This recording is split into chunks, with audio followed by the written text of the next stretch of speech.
All right, in section 4.2, I didn't quite finish, so these are the last three examples where we convert a base 10 number or a Hindu Arabic number to some other base. So let's get started. So we've got some steps we're going to use. First of all, we're going to list the numerals used. Then we're going to list the positional values or the place values. And then we'll start by dividing by the largest place value that is less than the number. In this case, actually we don't have a problem yet. We'll get to that. And then we're going to divide each remainder by the next place value until we get to 1. So I think it's easiest to see this through an example. So let's go ahead and get started. Example 1, we're going to convert 6 to base 2. We want to see how to write 6 in our system as a base 2 number.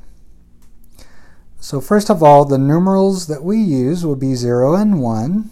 We always start at 0, and we basically go up to the numbers less than the base. So base 2, it's just 0 and 1. The positional values, we're going to look at the powers of 2. So we always start at 1, going from right to left. So then it'll be 2 to the first, 2 squared, 2 cubed, 2 to the fourth, and so on. That should be enough. I mean, we'd go further if we had a bigger number. It depends on the number, so how far we need to go as far as positional values. And it's not a bad idea to write these out by finding the powers of 2 here. So notice if you're looking for we got to find a number that's smaller than 6, but we want to pick the biggest positional value. So that's going to be 4. Again, it's the largest positional value that's less than 6. If we used 8, that wouldn't work because 8 is not less than 6. So we're going to take 6 and divide by 4. And so, of course, 4 goes into 6 one time. And 1 times 4 is 4. 4 from 6 gives you 2. So our remainder is 2. And so we'll carry that 2 over and divide by the next positional value, which is 2. 2 divided by 2 goes 1 time. 1 times 2 is 2. We get a remainder of 0. And so we'll carry that we've still got to go to the 1 place value. 0 divided by 1. Well, let's see, 1 doesn't go into 0. It goes into 0 0 times. And so now you can just look at, hold on a second, let me get my pen. We can just look at the numbers here, and that's going to give us our answer. So our final answer is 110 base 2. All right, let's move on to the next problem. So here we have 347, and we're going to change that to a base 3 number. So our numerals that we're going to use will be 0, 1, and 2. And our positional values, again, we'll start from the right, and we'll take the powers of 3. We're going to actually have to go up a little bit because 347 is pretty big. In fact, if you look at the powers here, notice 243 is the largest power of 3, or the largest positional value that's less than our number, 347. So we'll divide 347 by 243. That's how we start. Of course, 243 goes into 347 one time. 1 times 243 is 243. When you subtract, you get 104. So now we'll take the 104 and divide by the next positional value, which is 81. So 81 goes into 104 one time. 1 times 81 is 81, and when we subtract, we get 23. So we'll take that 23 and divide by the next positional value, 27.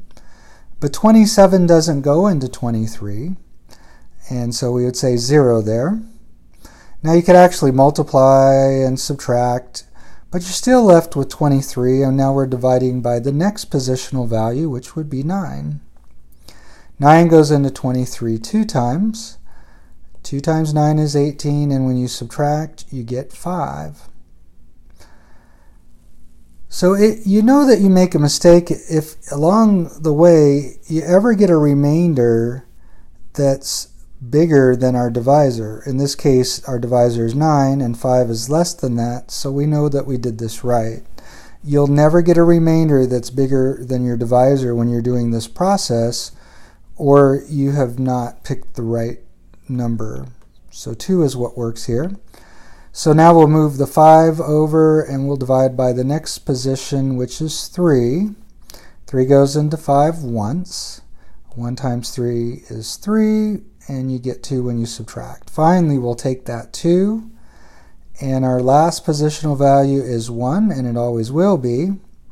1 goes into 2, of course, 2 times. 2 times 1 is 2. We should always get a remainder of 0 at this step. So you can see this is going to be a 6-digit number. Again, you can just look at the numbers here.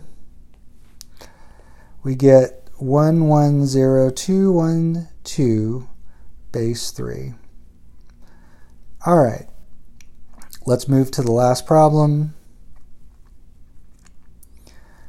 And we're going to change 53 to a base 4 number. I'd encourage you to go ahead and do this one, and then you can check the video and make sure you did it right. Okay, so if we're doing base 4, we're going to go from 0 to 3 with our numerals. Our positional values, we'll look at the powers of 4, and so I'll go ahead and write those out as numbers. And so you can see that 16 is where we're going to start, because that's the largest positional value that's less than 53. So 53 divided by 16, that goes 3 times. 3 times 16 is 48. And when you subtract, you get 5. So we'll move the 5 to the next column, and the next positional value is 4. Divide by 4, you're going to get 1. 1 times 4 is 4. And so when you subtract, you get a 1. So we'll divide 1 by the next positional value, which is our last one, which is 1. Dividing by 1, you get 1. And so, I mean, you can do that and you get a remainder of 0, but at this point, we can go ahead and write our answer. It's 311 base 4. And that's it for this video.